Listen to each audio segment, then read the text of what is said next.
सत्ता का संघर्ष लोकसभा चुनाव 2024 के दूसरे चरण का मतदान संपन्न हो गया है और इसी के साथ 190 सीटों पर अब मतदान खत्म हो गया है, चुनाव हो गए हैं। दूसरे चरण में 88 सीटों पर आज सुबह 7 बजे से वोटिंग शुरू हुआ। हम आपको बता दें कि 13 राज्यों की 88 सीटों पर जो वोटिंग चल रही थी वो खत्म हो गई है। शाम 5 बजे तक का अभी तक का आंकड़ा आया है मत प्रतिशत का। महाराष्ट्र में 54% वोटिंग हुई है, जबकि कर्नाटक में 64% वोटिंग हुई है। शाम 5 बजे तक उत्तर प्रदेश की 8 सीटों पर जो दूसरे चरण में वोटिंग हुई वहां 53% वोटिंग हुई, जबकि असम की 5 सीटों पर 71% वोटिंग हुई। शाम 5 बजे तक त्रिपुरा की एक सीट पर जो दूसरे चरण में मतदान आज हुआ वहां 76.23% वोटिंग हुई, तो बिहार में 53.03% 5 क्षेत्रों में आज दूसरे चरण में वोटिंग हुई। शाम 5 बजे तक पश्चिम बंगाल में 72% वोटिंग हुई है और छत्तीसगढ़ की 3 सीटों पर 72.13% वोटिंग हुई है। मध्य प्रदेश की 6 सीटों पर शाम 5 बजे तक का जो आंकड़ा है उसके मुताबिक 54.42% वोटिंग हुई है। राजस्थान में 13 सीटों पर 59.19% वोटिंग हुई है, जबकि केरल की सभी 20 सीटों पर पहले एक ही चरण में आज मतदान संपन्न हुआ, जिसमें 5 बजे तक 64% वोटिंग हुई है। जम्मू कश्मीर की एक सीट पर 67.22% वोटिंग हुई है, जबकि मणिपुर में एक सीट पर शाम 5 बजे तक 76.06% वोटिंग हुई है। उत्तर प्रदेश में अगर हम बात करें तो अभी भी 60% तक का आंकड़ा अभी नहीं छू पाया है। 3 बजे तक उत्तर प्रदेश में 44% था और अब उत्तर प्रदेश में 50% पार कर गया है। 5 बजे तक का जो आंकड़ा है वो हम आपको बता रहे हैं। ये तस्वीर आप देखिए, मतदाताओं में उत्साह भी देखने को मिला। सुबह 7 बजे से ही जो पोलिंग शुरू हुई वहां पर जबरदस्त उत्साह सुबह 7 बजे से देखने को मिला। मतदान केंद्रों पर जमकर लोग पहुंचे मतदान के लिए, लंबी लंबी कतारें देखने को मिली। पश्चिम बंगाल के राज्यपाल सीवी आनंद बोस, केंद्रीय मंत्री शोभा करंदलाजे जो चुनाव भी लड़ रही हैं, उनके चुनाव क्षेत्र में आज वोटिंग भी थी। केंद्रीय मंत्री गजेंद्र सिंह शेखावत ने भी आज अपना वोट दिया। लोकसभा अध्यक्ष ओम बिरला, वैभव गहलोत अशोक गहलोत के बेटे हैं और कांग्रेस के उम्मीदवार हैं, उन्होंने भी अपने मताधिकार का प्रयोग किया और अशोक गहलोत अपने परिवार के साथ पहुंचे मताधिकार का प्रयोग करने। और इसी के साथ आज राजस्थान में सभी 25 सीटों पर वोटिंग संपन्न हो गई। पहले चरण में 12 सीटों पर और आज दूसरे चरण में 13 सीटों पर वोटिंग हुई। तो कैसा रहा मतदान? दिन भर के बारे में हम आपको लगातार अपडेट भी देते रहे और अब जब मतदान खत्म हो गया है तो चलिए रुक करते हैं अपने संवाददाताओं का। अभिषेक पांडे मुंबई से हमारे साथ जुड़े हैं, अभिषेक आड़ा भी हमारे साथ जयपुर से जुड़ेंगे, अनुज कुमार संवाददाता लखनऊ से हमारे साथ जुड़े हुए हैं और नोएडा से रमेश सिंह हमारे संवाददाता इस वक्त जुड़े हुए हैं। नोएडा में बड़े कांटे की टक्कर इस बार देखने को मिली। उत्तर प्रदेश की जिन 8 सीटों पर दूसरे चरण में आज वोटिंग हुआ है उसमें नोएडा पर सबकी निगाहें टिकी हुई। कैसा रहा मतदान आज नोएडा में रमेश जी? देखिए, सुबह से ही जो कतार थी मतदाताओं की, ये सामने हम मतदान केंद्र पे हैं। यहाँ अब 6 बजे के बाद मतदान बंद हो गया है। जो अधिकारी हैं जो मतदान के बाद की स्थिति है उस पर अपना कर रहे हैं, वो काम कर रहे हैं। हमारे साथ तमाम यहाँ लोग भी हैं, उनको क्या मतदान के समय क्या चल रहा था जब आपने मतदान किया? हमने मतदान किया तब ये चल रहा था, बहुत अच्छे से मतदान हो रहा था, कोई भी प्रॉब्लम किसी को भी नहीं हो रही थी, लाइन भी अच्छे से फॉलो की जा रही थी, तो वैसे कोई प्रॉब्लम हुई नहीं है। बट मतदान जब आपने मत डाला उस समय दिमाग में क्या चल रहा था आपके? उस समय दिमाग में ये चल रहा था कि हमें वोट उसी को करना है जिसने अच्छे से काम किया है, और बस यही चल रहा था और हमें यही लग रहा था कि वोटिंग। आप एकदम आप बताएं कि मतदान कैसा अनुभव रहा आपका, और इससे पहले जो पिछली बार मतदान हुआ था 19 में और 24 के मतदान में कितना अंतर देखते हैं? मतदान का आज इस समय इसकी स्थिति जो मुझे नज़र आ रही है इस समय, लोगों के अंदर आम जो युवा पीढ़ी है उसके अंदर मतदान को लेकर बहुत ज़्यादा रुझान नज़र नहीं आ रहा है। कहीं कहीं ऐसा लगता है कि लोग धीरे धीरे आज़ादी का अर्थ भूलते जा रहे हैं। लोग अपने और कामों में लगे हुए थे। आज जिस तरह से मतदान का जो प्रतिशत हम समझ रहे थे 80% जाएगा, वो हमें नहीं दिखा इतना ज़्यादा। जहाँ तक 19 और 24 की बात है, वही मुद्दा है कि विपक्ष बिखरा हुआ है और भाजपा ही लोगों को नजर आ रही है। लगातार जिस तरह से सरकार प्रचार प्रसार करे अधिक से अधिक मतदान देने में, पर मतदान लोगों कम निकले हैं, क्या कारण है? आखिर लोग कम क्यों मतदान करें? उत्तर प्रदेश का मतदान सबसे कम है जो आज के देखा जाए तो बेसिकली दो तीन चीज़ें हैं जिसमें कि कम वोट आंका जा सकता है, लेकिन हमारे बूथ पर वोट परसेंटेज सही रहा है। पिछली बार के मुकाबले हमने ज़्यादा वोट डलवाए भी हैं, पब्लिक आई भी है। और एक सबसे बड़ी चीज़ जहां तक हमें लग रहा है कि जो 3 दिन का छुट्टी रहा, फ्राइडे सैटरडे संडे, ज़्यादातर युवा जो अभी अपने मत का सही उपयोग या सही अधिकार को समझ नहीं पाए हैं। यहाँ के डीएम ने, यहाँ के प्रशासन ने बहुत कोशिश की लोगों को जगाने के लिए, लोगों को हर तरह से उनको ये बताने की कोशिश की कि आपका जो वोट है वो आपके देश हित में हो सकता है, इसमें आप बढ़ चढ़ के हिस्सा ले, आप जाएं उसमें। लेकिन कहीं ना कहीं हमें देखने को मिल रहा है कि जो युवा हैं वो थोड़े से मतलब आलसी टाइप से हो रहे हैं अभी। युवाओं में जो आलसी, आपने तो पूरा कई मतदान देखा होगा, कैसा अनुभव रहा आज के मतदान का? देखिए, वैसे तो जो मतदान है, जो कुल मिला के जो पोलिंग होनी चाहिए थी या जो उम्मीद लेके चले थे, वो उतनी नहीं हुई है। उम्मीद से बहुत कम हुई है। हालांकि गर्मी थी, मौसम भी अपना थोड़ा प्रभाव दिखा रहा था, लेकिन इसके बावजूद भी जो युवा लोग हैं, वो जो युवा शक्ति है, या यहाँ तो कुछ लोग बाहर के भी हैं, नैनो फैमिलीज हैं, वो घर भी चली जाती हैं और छुट्टी होने से भी फर्क पड़ता है। क्या लगता है तो उसका असर देखने को मिला है?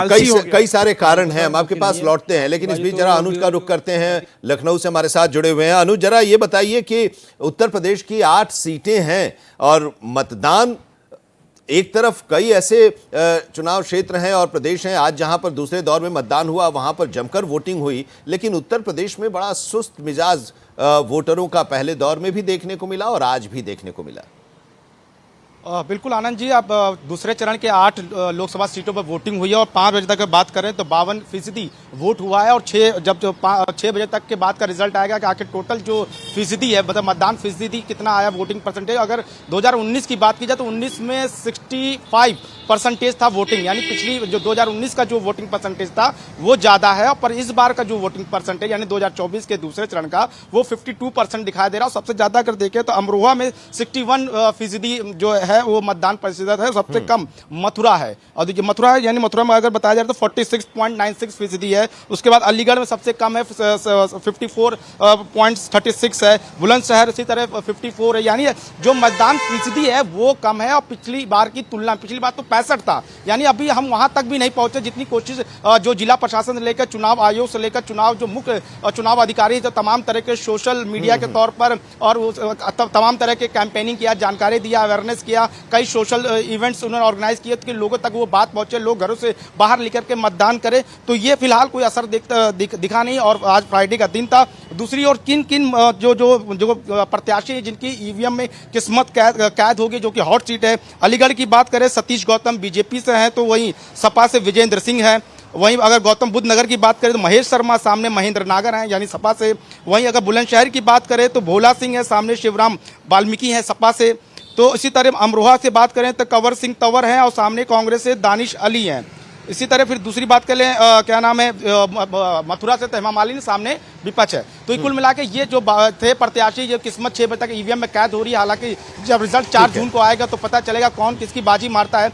पर कुल मिला के जिस तरह से प्रयास किए जा रहे हैं जिला प्रशासन की ओर से कि मतदान फीसद बढ़े, लोग घरों से बाहर चल बढ़ के आके मतदान करें, वो फिलहाल कहीं देखने को नहीं मिला। क्योंकि 52% फिलहाल है, ज्यादा मनाने के मूड में लोग दिखाई दिए हैं। अभिषेक पांडे मुंबई से हमारे साथ जुड़े हुए हैं। मुंबई, महाराष्ट्र की अगर हम बात करें तो महाराष्ट्र में 8 सीटें, बुल्ढाना, अमरावती सहित जो सीटें हैं वहां पर चुनाव हुआ, प्रधानमंत्री भी वहां पर गए। कैसा रहा मतदान दूसरे चरण में, जब अभी मतदान तो खत्म हो गया है, जो लोग लाइन में हैं वो लोग अभी वोट दे रहे होंगे, लेकिन दिन भर की जो वोटिंग और रिपोर्टिंग आपने की वोटिंग का, क्या एनालिसिस है आपका? उम्मीद की जा रही थी वैसा मतदान नहीं हुआ है। एक एवरेज मतदान हुआ है। 53 5.2% यानी 3.5% के आसपास की 5 बजे तक के मतदान के आंकड़े हैं पूरे 8 लोकसभा मिला करके। सबसे ज़्यादा जो वोटिंग हुई है वो वर्धा में हुई है। वर्धा ग्रामीण इलाका आता है, हालांकि वर्धा की पहचान गांधी जी से रही है लगातार। वर्धा गांधी जी का आश्रम वर्धा में है, तो वर्धा में सबसे ज़्यादा मतदान हुआ है। लेकिन जिस तरीके की उम्मीद की जा रही थी कि लोग निकल करके वोट करेंगे, हालांकि बीजेपी ने पूरी कोशिश की कि अपने कैडर जो वोट्स हैं उनको निकाला जाए, क्योंकि पिछली बार प्रधानमंत्री ने जो चिंता जताई थी, स्टेट के लीडरशिप के भीतर भी आपस में बातचीत हुई कि अगर इस तरीके से कम मतदान हुआ तो बीजेपी उम्मीदवारों के लिए दिक्कत हो जाएगी। और उसके बाद उन्होंने कोशिश की, सरकार की तरफ से भी कोशिश हो रही थी कि ज़्यादा से ज़्यादा लोग में पहुँचे, चुनाव आयोग की तरफ से कोशिश हो रही थी, लेकिन एवरेज मतदान रहा। जितनी उम्मीद की जा रही थी उस तरीके से नहीं दिखा। हालांकि 1 घंटे का अभी और समय शेष है। दोपहर का समय, चूँकि महाराष्ट्र में इतना ज़्यादा गर्मी है कि लोग निकलते नहीं हैं, इसकी वजह से कम मतदान के तौर पर देखा गया। लेकिन शाम को थोड़ी सी वोटिंग 3 से 5 के भीतर बढ़ी है और 1 घंटे में और उम्मीद की जा रही है कि ज़्यादा वोटिंग होगी। अगर बड़े चेहरों की बात की जाए तो नवनीत कौर राणा की किस्मत आज अमरावती में ईवीएम में कैद हो गई है और अब फैसला आएगा, क्योंकि नवनीत कौर राणा हनुमान चालीसा के चक्कर में वो देशद्रोह का गुनाह झेल चुकी हैं और मुंबई की जेल में कई दिनों तक बंद रही हैं।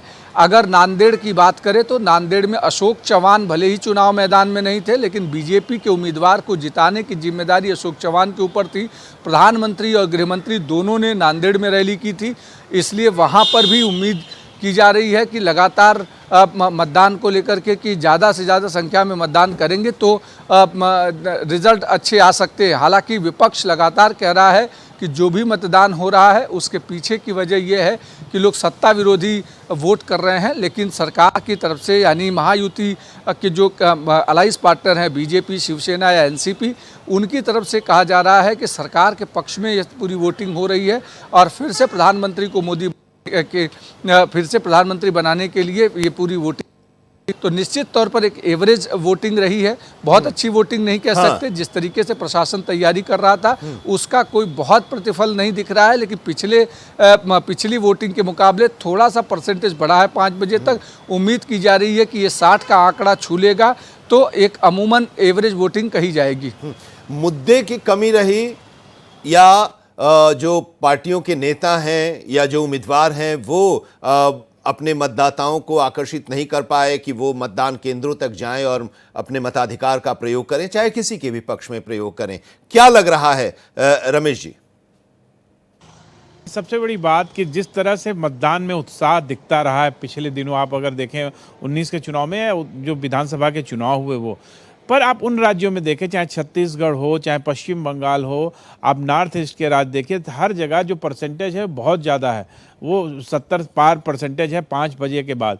पर आप देखिए बिहार में देखिए, उत्तर प्रदेश में देखिए, महाराष्ट्र में देखिए, तो एक गर्मी बड़ा कारण है कि गर्मी बहुत ज़्यादा है और उसके नाते कुछ मतदाता नहीं निकले।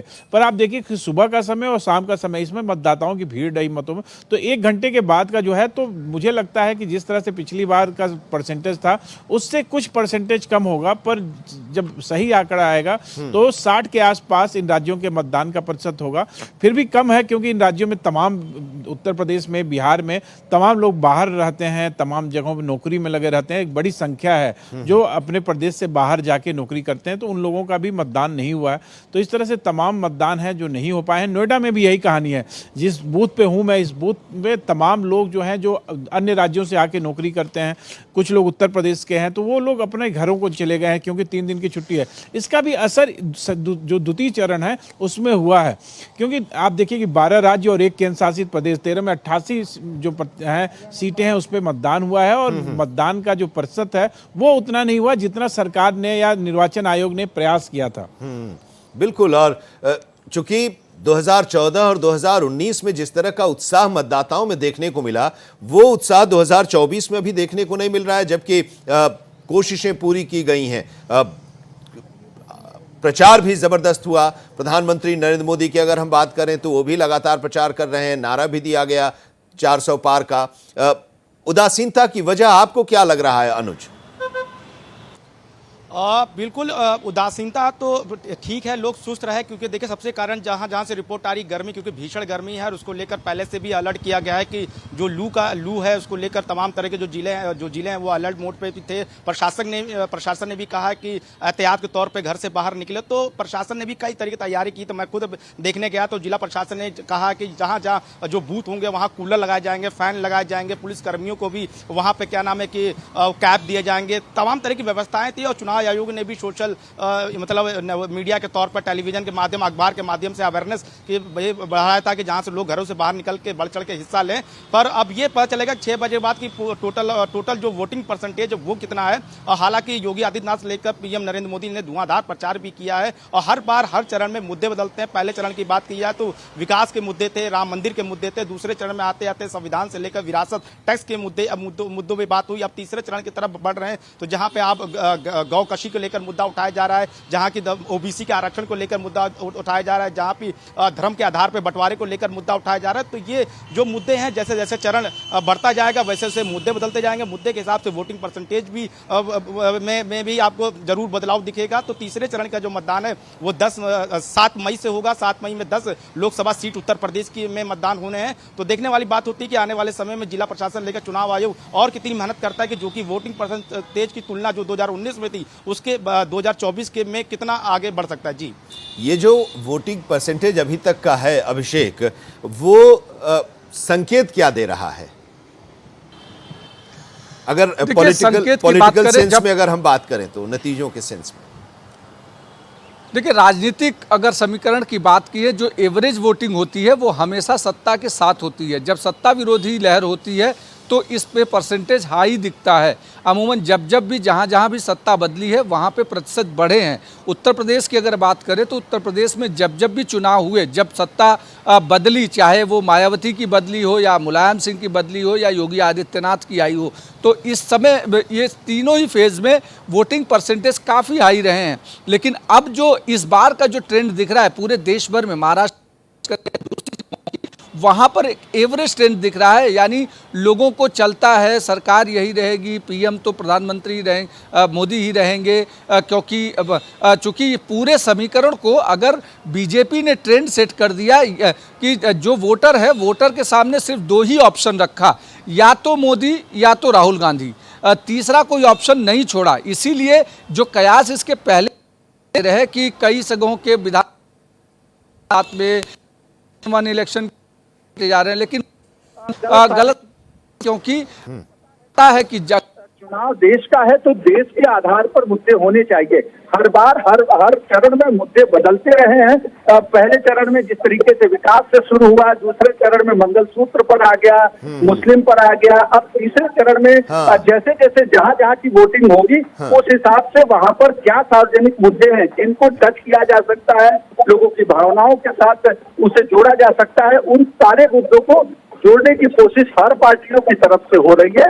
आप देखिए, अगर महाराष्ट्र की बात करें तो 2 मैनिफेस्टो रिलीज हुए, उद्धव ठाकरे के रिलीज हुए, या फिर एनसीपी शरद पवार के रिलीज हुए, या फिर अजीत पवार के रिलीज हुए। तीनों में एक जो कॉमन चीज रही कि जातिगत आधार पर जनगणना, यानी अब ये पता चल गया है कि 2 फेज खत्म हो गया, तीसरे फेज में कहीं न कहीं जाति को टच करना जरूरी है। अगर वोटिंग प्रतिशत बढ़ाना है तो अब वो रणनीति तीसरे फेज की चल रही है और अब यहां से तो प्रचार का दौर भी शुरू हो गया है तीसरे चरण के लिए और जमकर प्रचार भी हो रहा है। लेकिन रमेश सिंह, अब एक चीज ये बताइए कि जिस तरह से हम लोग पहले बात कर रहे थे कि सीधा मुकाबला है, सीधी लड़ाई है इंडिया गठबंधन और एनडीए के बीच में, वो सीधी लड़ाई और कांटे की लड़ाई क्या इस दूसरे चरण में आप देख पाए? देखिए, बड़ी अच्छी बात हमारे पहले साथी ने कही कि जब भी मतदान प्रतिशत कम होता है तो जो सत्ता पक्ष है उसको फायदा पहुंचता है, और जब भी परिवर्तन होता है तो मतदान प्रतिशत ज़्यादा होता है। तो कहीं ना कहीं मुझे लगता है विपक्ष ने जो चुनौती देने की बात कही थी, जिस तरह से एक महागठबंधन बना था, इंडिया बना था, उसने कहा था कि हम एक कड़ी चुनौती देंगे, मतलब भारतीय जनता पार्टी को, पूरा इंडिया गठबंधन को, पर वैसा दिखता नहीं है उसका कहीं। आप, मैं जिस बूथ पे हूँ, मैं बताऊँ कि यहाँ पे ये पूरा ये इलाका था, यहाँ पे सिर्फ बीजेपी का एक वो था, मतलब एजेंट बैठे थे जो अपना पर्ची बांट रहे थे, यहाँ और कोई पार्टी का एजेंट नहीं दिखाई दिया। तो कहीं ना कहीं लगातार ये ये जिस तरह से गठबंधन बना है उसमें भी आपसी जो तालमेल है वो उतना सुदृढ़ नहीं, ये शुरुआत से दिखा। आप देखिए कि शुरू से लेकर अंत तक राहुल गांधी यात्रा में उलझे रहे और लगातार जो और गठबंधन के साथी थे, और इसी नाराजगी में देखिए नीतीश कुमार अलग हो जाते हैं। नीतीश कुमार कई बार चाहते हैं बैठक हो, पर वो बैठक हो नहीं पाती है, तालमेल बैठ नहीं पाता है। अंततः नीतीश कुमार को एनडीए का साथ मिल जाता है। तो इस तरह जिस तरह से एक तालमेल बैठना था, वो तालमेल खासकर उत्तर प्रदेश में नहीं दिखाई दे रहा। और उत्तर प्रदेश में क्यों ना एक योगी लहर भी है, लगातार जिस तरह से योगी आदित्यनाथ का प्रशासन रहा है, लॉ एंड ऑर्डर रहा है, कानून व्यवस्था सुदृढ़ रही है, वो कहीं ना कहीं एक असर है कि यहाँ पे जो मतदाता है उसे योगी जी दिखते हैं, उनका बुलडोजर दिखता है। तमाम वो मुद्दे जो पिछले विधानसभा में आप देखें, वो इस समय अभी आप देखिए कि तत्कालीन समय में, वर्तमान समय में वो दिखाई देता है। इस कारण भी विपक्ष नहीं दिखाई दे रहा है। कुछ इलाके हैं जैसे आप देखिए कि रामपुर हुआ, सीतापुर हुआ, इन सब जगहों पे आप जाएंगे या तो वहाँ पे कहीं विपक्ष की लड़ाई है, आजमगढ़ में है, पर नोएडा जैसी जगहों पे जहाँ पे लगातार भारतीय जनता पार्टी के सांसद रहे हैं, वहाँ पे उस तरह की लड़ाई दिखाई नहीं देती है। अन्य राज्यों में देखना होगा कि क्या अन्य राज्यों में जो विपक्ष का गठबंधन इंडिया है वो अपने अपने सहयोगी के साथ अच्छी लड़ाई, क्योंकि आज अभी संजय सिंह से बात हो रही थी, उनका कहना था कि विपक्ष लगातार मजबूत हुआ है, हमने भारतीय जनता पार्टी को पंजाब में घुसने नहीं दिया, भारतीय जनता पार्टी पंजाब में चौथे नंबर पे आएगी। लगातार इस तरह की बातें हो रही हैं, पर सच्चाई क्या है ये तो 4 जून के बाद पता चलेगा। पर मतदान प्रतिशत का जो इशारा है वो कहीं ना कहीं सत्ता के पक्ष में ही दिखाई देता है। चलिए, शुक्रिया हमारे साथ जुड़ने के लिए। अब 4 जून को नतीजे आएंगे आज के और पहले चरण के जो अभी तक हुए हैं, और बाकी भी 5 चरणों के चुनाव बाकी हैं। शुक्रिया हमारे साथ जुड़ने के लिए। अभिषेक पांडे आपका, रमेश सिंह और अनुज आपका भी बहुत बहुत शुक्रिया। एक ब्रेक के लिए रुकते हैं, देखते रहिए भारत एक्सप्रेस।